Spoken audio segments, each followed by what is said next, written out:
you forget what was going on. You forget how traumatic it was. I still remember sitting in here in this building and watching tape, and then somebody opened the door, and Les and I were arguing over a power play or a counter, whether we could get Sam to block back or not.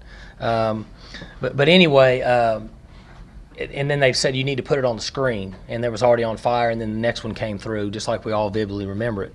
And then we were going to practice that day, and then at some point somebody said, you guys, you cannot practice. So we canceled practice, and then there were a number of teams, who were going to play and not play, and I don't remember the exact number. I think, did they cancel everybody? All the major colleges. Okay, but I think there was a few teams that played, right? Maybe some smaller schools. So, but I remember it that week, and then we took one day off, and then we had the players back over, and we started practicing just after that next day.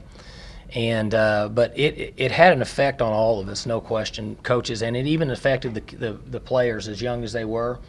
And it was an unusual week. And then I think our next game was at A&M, and they had red, white, and blue in the stands, and it was just unusual. It was one of the few times that something affected college football that really changed the way people thought, and weren't necessarily as concerned about that as they were what was going on in New York City. I remember coming in, and I was actually told on the phone, I was talking to a guy that works for Coach Spurrier, who's a good friend of mine, and so I was on the phone with him driving into work, and he told me, he just had a reaction on the phone and told me what had just happened. So I just remember being confused, and then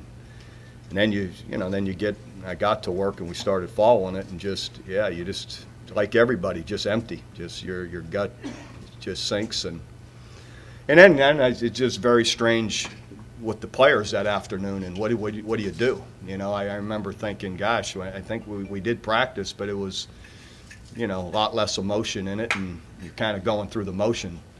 And then we found out, a day or two later, well, the games are canceled. And just disbelief and sad like everybody. I was on the way to school, and I had walked past the TV because we always got the news on. And I walked past, and I was like, hey, Daddy, Mama, come in here. And, I thought it was fake because, you don't hardly ever see no planes flying to a building. So I thought it was fake, and it was the real deal. And then I got to school, and they had rolling in all the TVs and stuff, and it was a crazy experience. Well, I was at Louisiana Tech at the time, and we were getting ready to play Kansas State. And it was it was actually a tough week for us there because at that moment, the Big 12 had not canceled games. A bunch of leagues had, the NFL had, the Big 12 still not. And we had, leading up the whole week, we thought we were going to have to go play.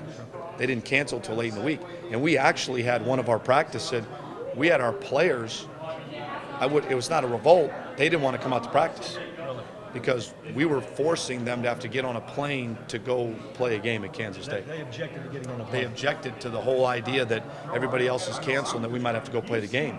And I'm sure their parents were too. Who wasn't? What family member wanted their son or daughter or to go on a plane and have to go play a game, even though we know that it's private, but at that moment. And finally the games were canceled, and we have to deal with that. But there was a lot of anxiety built up really with our players of having to go play that game. And so there was, I think that's probably the most, I know it lends itself to football, but it probably is the biggest memory I have, just that whole week of, are we going to play or are we not? And what terrorism puts in you is fear. The fear to not want to fly, the fear to shut down the economy, the fear to not go out, and enjoy yourself, and the freedom that you're safe. I think that's one thing that our kids and our coaches didn't feel for that brief moment, that feeling of fear and that you're not safe. It was absolutely right not to play. For everyone, it was good to have the time to reflect, and also then you appreciate when it is back. This is a big part of our country and what we do. So I think all of that, you know, the reflection was right and good, and then to get back, we, you know, here in our country, we're not gonna, we're gonna do what we do, and we all got back to work, and I think it was good when we did. People were ready for it.